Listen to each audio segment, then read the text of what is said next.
อากาศเป็นแบบนี้ทุกมื้อป่ะไม่ตกมือทะเลหมอกแบบนี้นะเป็นหมู่บ้านที่เงียบสงบเลยพี่น้องเนาะเป็นหมู่บ้านที่เงียบสงบ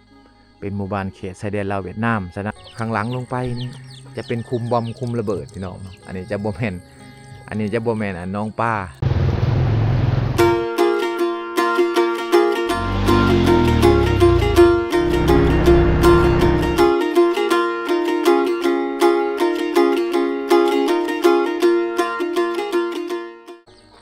กราบทักทายสบายดีสวัสดีพ่อแม่พี่น้องเมื่อสุขุสุคนคือเก่ายินดีต้อนรับทุกคนเข้าสู่ช่องบ่าวโหนดพะเลาะพี่น้องอีพีนี้บ่าวโหนดก็ยังอยู่ที่บ้านละวิ่งละเวินคือเก่าพี่น้องนะเป็นมื้อที่2ที่เฮาอยู่นี่คือบรรยากาศยามเช้าๆพี่น้องเนาะอยู่ที่บ้านละวิ่งละเวิน มื้อนี้เป็นมื้อที่2ที่บ่าวโหนดกับบ่าวทองศรีที่พากันมาอยู่ในบ้านละวิ่งละเวินพี่น้องเนาะนี่คือบรรยากาศยามเช้าๆเนาะของหมู่บ้านละวิ่งละเวินพี่น้องบ้านละวิ่งละเวินนี่เป็นหมู่บ้านหนึ่งที่ว่าอยู่ในเขตภูดอยเนาะอากาศก็สิเป็นแบบนี้พี่น้องตอนเช้าๆเนาะจะมีทะเลหมอกลงแหมทะเลหมอกนี่โอ้แต่10 โมงกลางคืนพี่น้องจนฮอด7-8 โมงเช้าก็ยังบ่ทันมืดเนาะเอาวางบ่โนดยืนนี่ก็เป็นเส้นทางที่ว่าจะเข้าไปเวียดนามเส้นทางนี้แม่นเฮาจะเข้าไปเวียดนามพี่น้องเนาะ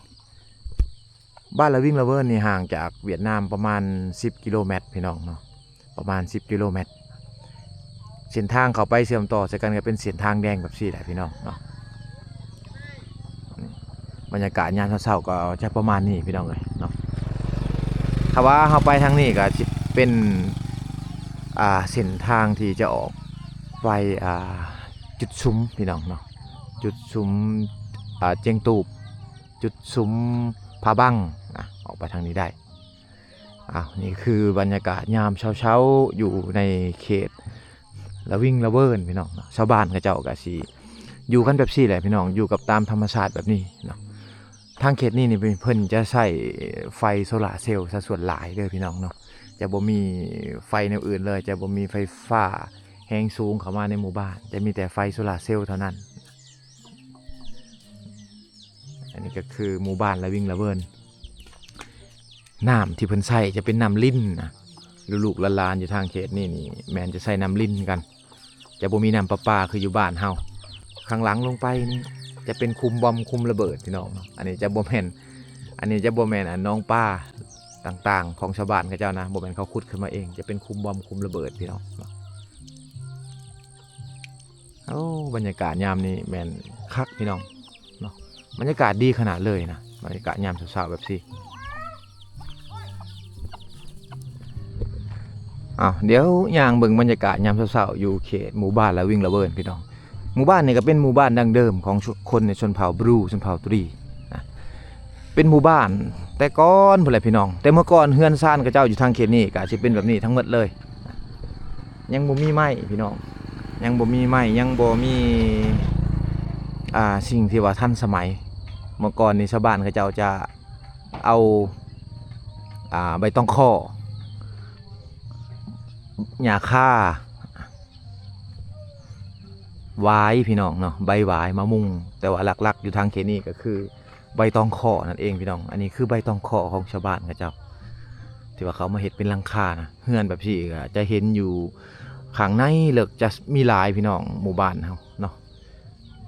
หลังคาแบบนี้นี่จะหาเบิ่งได้ยากและเฮือนสไตล์นี้เฮือนสไตล์คลาสสิกแบบนี้พี่น้องเอ้ยเนาะ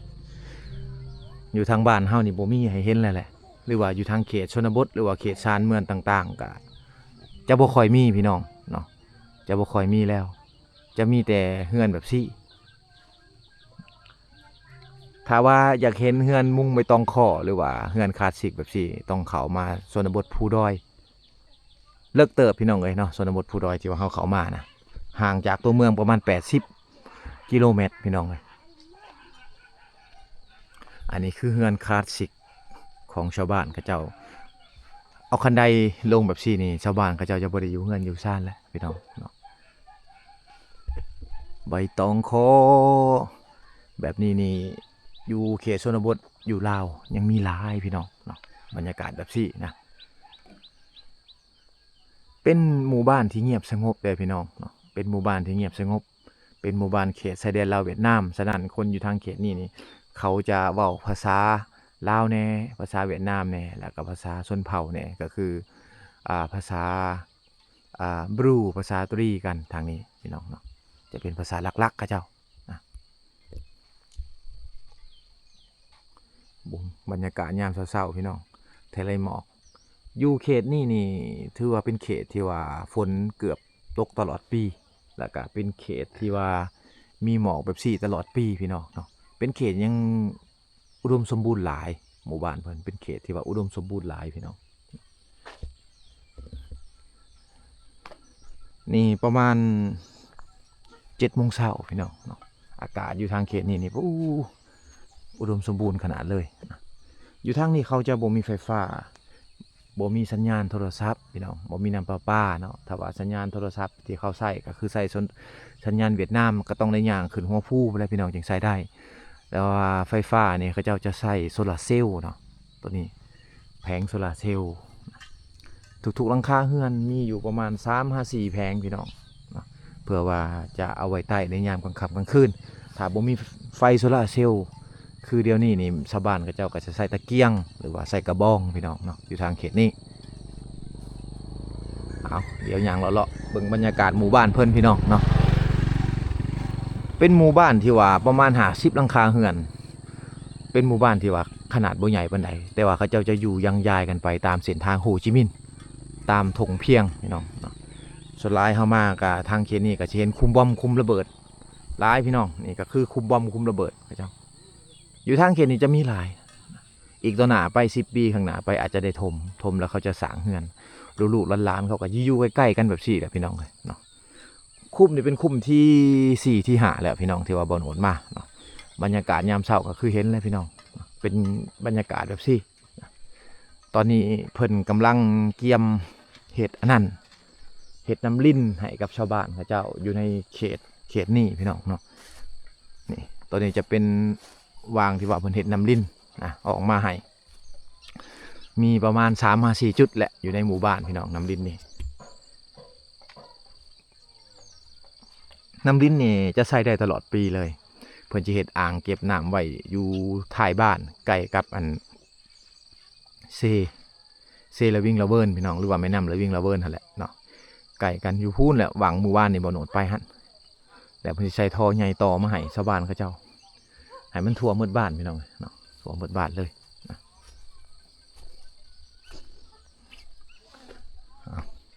คือเห็นแล้วเฮือนซานเพิ่นทางเขตนี้บางครอบครัวก็เป็นเฮือนไม้เฮามายามนี่แม่นชาวบ้านเขาเจ้าจะไปให้ไปสวนพี่น้องเนาะยามนี้เขาเจ้าบ่มีกิจกรรมยามเช้าปานใดเขาสิตำเขาก็ตำแต่เช้าแต่เลือกผู้แต่3-4 โมงเช้าพี่น้องแล้วเวียกตัวนี้เขาก็ไปให้ไปสวนต่ออันนี้คือเฮือนคลาสสิกนะยังเห็นยังมีอยู่พี่น้องเลยทางบ้านเฮานี่โอ้หาบ่เห็นแล้วทางนี้หรือว่าจะเป็นอยู่ในเขตชานเมืองกับบ่มีพี่น้องเนาะต้องเข้ามาในเขตผู้ด้อยหรือว่าเขตชนบทอรอพี่น้องจึงจะได้เห็นเฮือนไว้ต้องคอแบบสิเพิ่นไปให้ ไปให้บ่เปาะจะไล่เพิ่นไปให้อันนี้คือท่อส่งน้ำมันนะ ท่อส่งน้ำมันแต่สมัยสงครามโฮจิมินห์พี่น้องข้าเจ้าขุดเอามาไว้เห็ดเป็นครัวขามเขาเฮือนข้าเจ้าเวลายามฝนแถวนี้น้ำมันจะท่วมจะเป็นบ่อข้าเจ้าเอาท่อน้ำมันนี่แหละเนาะเห็ดเป็นครัวขามน้ำที่เพิ่นใช้ในปัจจุบันนี่เป็นน้ำตัวนี้พี่น้องเนาะก็คือน้ำลิ้นตัวนี้จะเป็นน้ำที่ว่าชาวบ้านเขาต่อมาเองนะลิ้นบ่แห้งพี่น้องไหลบ่แห้งเนาะพอได้ใช้ในหมู่บ้านซื่อ3-4 หลังคาเฮือนก็ใส่จุดนี้อยู่นำกันใส่ใกล้ๆกันพี่น้องแต่ว่าน้ำลิ้นขนาดใหญ่แล้วนี่ก็คือสีสบายกว่าเก่านี่เฮือนอยู่ทางเขตนี้ก็สีประมาณนี้พี่น้องเนาะเฮือนคลาสสิกเทิงว่าจะอยู่ข้างในแต่ว่าชาวบ้านก็เจ้าก็ยังมีห้านขายเครื่องอยู่บ้านนี่มีประมาณ2-3 ห้านจะขายน้ำมันแน่ขายของอยู่ของกินแน่พี่น้องเป็นเครื่องปรุงแน่เนาะยังเลาะเบิ่งบรรยากาศยามเช้าพี่น้องข้างหลังบ้านเพิ่นจะเป็นภูเขานะเป็นภูเขาผู้สูง ผู้หน่วยนั่นนี่แม่นผู้ที่ขันระหว่างลาวกับเวียดนามคือเชื่อว่าวางนี่สูงแล้วยังมีวางสูงกว่านี้อีกพี่น้องเลยเนาะบรรยากาศทะเลหมอกยามเช้าอยู่ที่บ้านละวิ่งละเวิร์นเฮามายามนี่กับหมู่บ้านก็สิแตกต่างไปกว่าเก่าหลายพี่น้องเนาะปีกายนี่เฮือนซานอยู่ทางเขตนี่จะเป็นเฮือนซานที่ว่าเขาเจ้ามุงใบตองข้อใบปอเนี่ยก็ยังมีหลายหลังพี่น้องแต่ว่ามายามนี่ก็บ่หลายปานใดพี่น้องเลยเนาะก็คือเห็นจะเป็นเฮือนใหม่ทั้งหมดแหละบ่คือกับคุ้มทำอีทที่ว่าบ่โนดไปหมู่บ้านนี่เนาะคุ้มนั่นเฮือนซานเขาเจ้าก็ยังสิเป็นเฮือนมุงใบตองข้อพี่น้องต่างแต่ว่าบางหลังคาเฮือนก็แอมด้วยแป้นบางราคาเฮือนก็อันนั้นแอมด้วยผ้ากระแตะเนาะ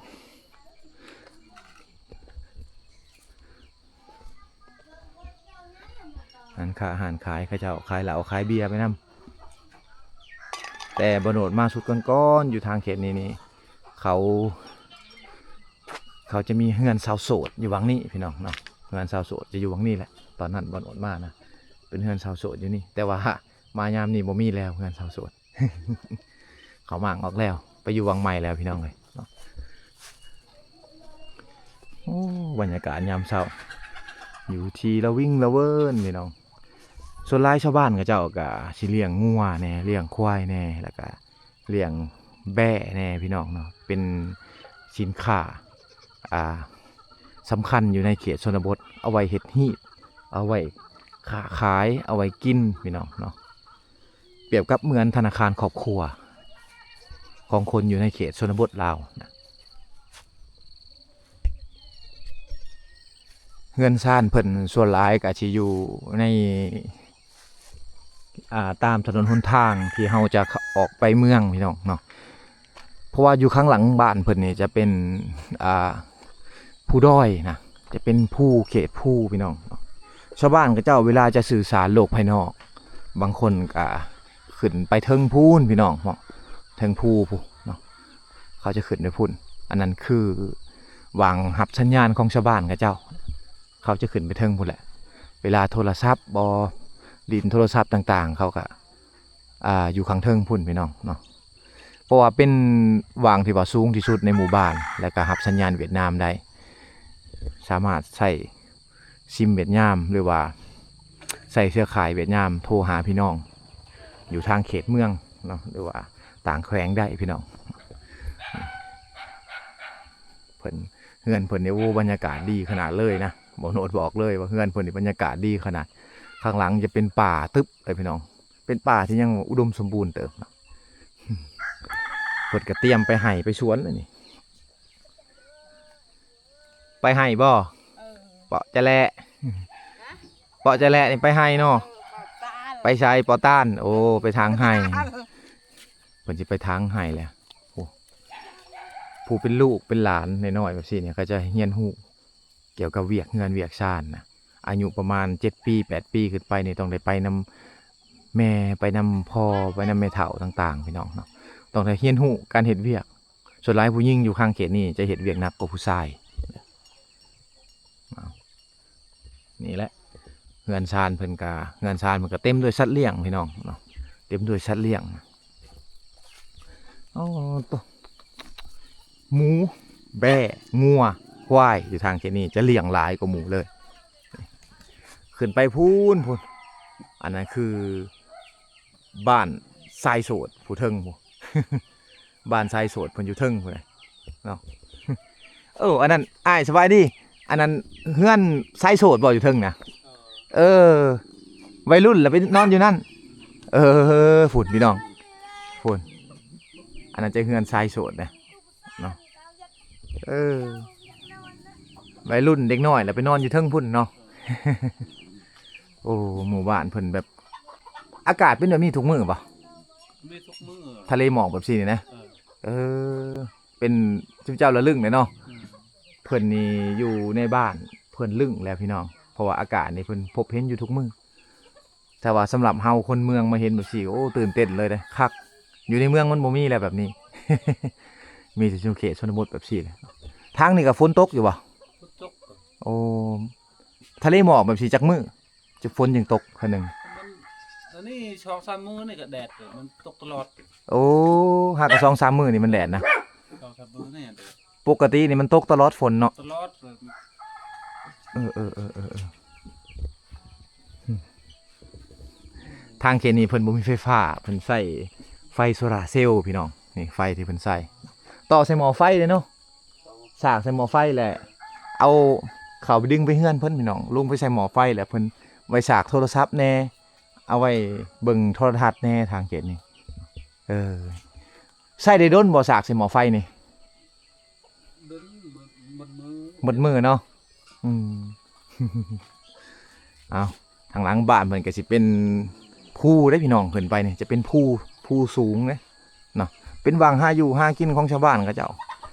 เป็นป่าที่เขาเอาไว้เข้าห้องน้ำเนาะทางหลังนี่ก็เล่นกระรอกนี่เต็มเลยพี่น้องเนาะบรรยากาศดีขนาดอยู่ข้างมือนี้อันนี้ก็คือวังเพิ่นตำเขาเฮามาบ่ทันแล้วเพิ่นตำเขาแต่เช้าๆพี่น้องเนาะเพิ่นจะตำประมาณ3-4 โมงเช้านะเพราะว่าตามแล้วแหละผู้หญิงทางเขตนี่ครับเขาเฮ็ดเวียกเฮือนเวียกซ่านแล้วเขาก็สิไปไห้ไปสวนต่อพี่น้องเนาะไปไห้ไปสวนต่ออันนี้คือคกตำเขาหรือว่าเครื่องสีเขาโบราณของคนในเขตนี่พี่น้องตามบริเวณเฮือนบริเวณซ่านมันก็สิมีไห้หน้านำนะจะมีหน้าทงหนึ่งที่ว่าเพิ่นเฮ็ดหน้าอยู่ทางเขตนี่นี่อันนี้คือหน้าเพิ่นพี่น้องกำลังใหญ่นะต้นเขากำลังใหญ่แต่ว่าเขายังบ่ทันได้เกิดพี่น้องยังบ่หอดยามประมาณอีก2 เดือนบ่โนดคิดว่าประมาณเดือน4เดือน5เกือบเดือน6พุ่นแหละเพิ่นจึงได้เกี่ยวเขาพี่น้องอันนี้เขาจะห้องว่าหน้าแซงหน้าปังเพิ่นนะหน้าแซงหน้าปังจะบ่แม่นหน้าปีเพิ่นอยู่ทางเขตนี้เขาเจ้าได้รับฤดูกาลจากเวียดนามแน่แล้วก็น้ำเขาเจ้าก็มีใส่หลายพี่น้องฉะนั้นชาวบ้านเขาเจ้าจึงเฮ็ดหน้าแซงขึ้นมาหน้าที่เห็นนี่ก็คือเดินบ้านเพิ่นนี่แหละเพิ่นเอามาขุดเห็ดเป็นหน้าพี่น้องขุดเองในตัวนี้เพิ่นขุดเองเพิ่นเนาะเขาก็ได้บ่ได้หลายดอกพี่น้องได้อยู่ประมาณ2 สอบเท่านั้นอยู่ทางเขตนี้อยู่วางนี่ก็สิเป็นวางที่ว่าเขาเจ้าเลี้ยงงัวพี่น้องเนาะเป็นเดินเลี้ยงงัวของชาวบ้านเขาเจ้าหมู่บ้านนี่เฮ็ดเกี่ยวกับการกสิกรรมนี่จะส่วนหลายเลยพี่น้องการปลูกฝังการเลี้ยงสัตว์นี่จะหลายกว่าหมู่เลยนะเพราะว่าเพิ่นอยู่ในเขตผู้ด้อยแน่พี่น้องเนาะถ้าว่าจะไปเฮ็ดแนวอื่นนี่บ่ได้เลยเนาะฉะนั้นเขาจึงหันเปลี่ยนมาเฮ็ดเกี่ยวกับการกสิกรรมปลูกฝังต่างๆแล้วก็เลี้ยงสัตว์ต่างๆเพราะว่าจะไว้ขายแน่เนาะเอาไว้เฮ็ดฮีทแน่พี่น้องเอ้ยเนาะนี่แหละก็คือวิถีชีวิตของไทยบ้านเพิ่นอยู่ในเขตชนบทลาวพี่น้องเนาะนี่อันนี้คืองัวอันพันอยู่ในเขตผู้ด้อยนะ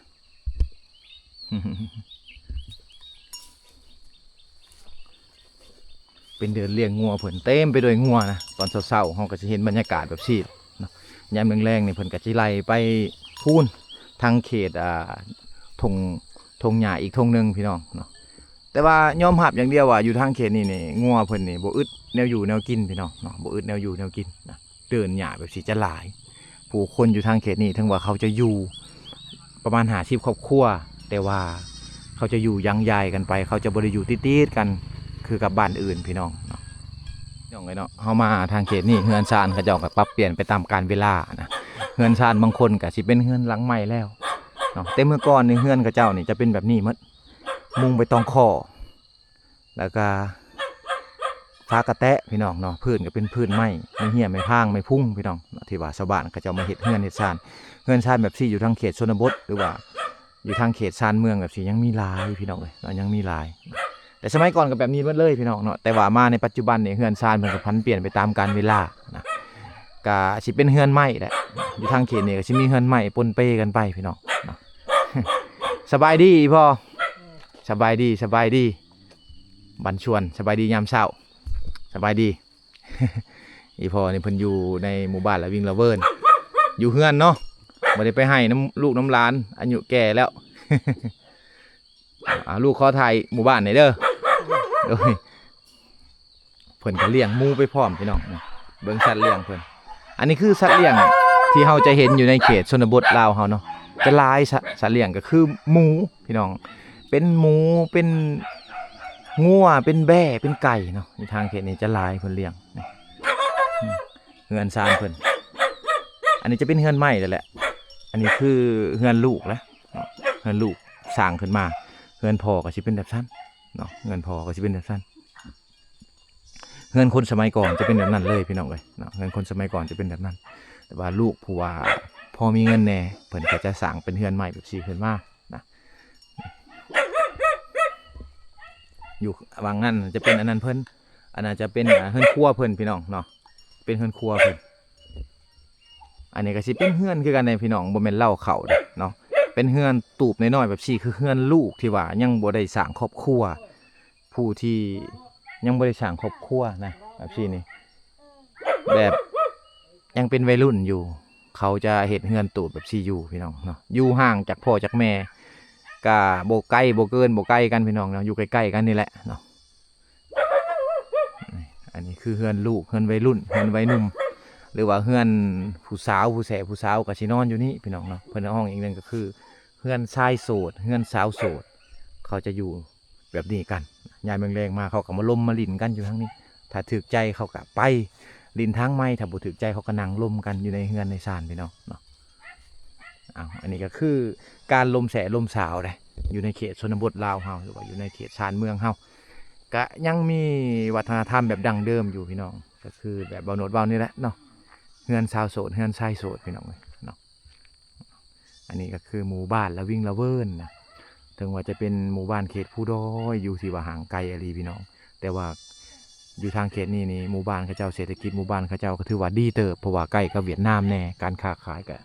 ใครก็เก่าพี่น้องเนาะเพราะว่าพอค้าชาวเวียดนามจะมาซื้องัวซื้อควายพี่น้องซื้อแบ่ซื้อสัตว์เลี้ยงต่างๆหรือว่าของปลูกต่างๆของชาวบ้านเขาเจ้าเนาะก็เลยว่าเฮ็ดให้หมู่บ้านนี้เป็นหมู่บ้านที่ว่าเศรษฐกิจดีแน่พี่น้อง